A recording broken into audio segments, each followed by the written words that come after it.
بسم الله الرحمن الرحیم.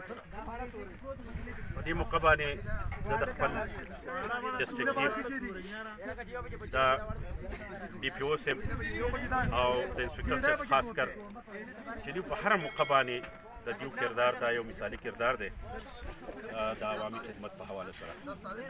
زموږ د لوکل تاني اوچو چکدرې چې د الله په فضل سره دوی موږ ډېر ښه نوم وګټو چې د هر څه په ټیم کنټرول کړه. لکه نن چې په مری کې کوم حالات جوړ دي نو هلته کې ټیک د طوفانو د حادثه وه، لیکن خپله ډیوټي په خپل ځای باندې پکاري.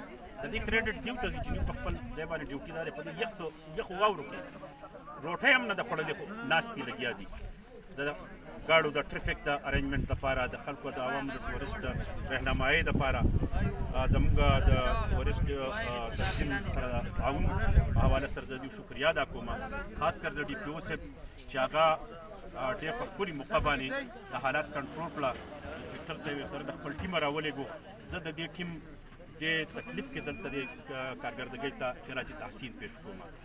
او دا زموږ علما چې کوم په دې وخت کې راغلي دي دا ټورسټس دي، دوی خپل د مدرسو طالب علمان راویستي دي. هم شکریا ادا کوم چې دوی هم راله په دې وخت کې او د دې زموږ د دې ټیم هغې شکریا ادا کړه او دا یې دنیا ته وښووه چې زموږ پولیس هم کوآپریټیو دي، زموږ ټورسټ هم کوآپریټیو دي او د علاقه هم ډېره امن او کوآپریټیو ده. الله دې دې د سیاحت ته ترقي ورکړي و دا دعا کوو او دغه شان دا امن دې الله تعالی دې په حال ساتي. آخر دعوانا زنده‌باد! زنده‌باد!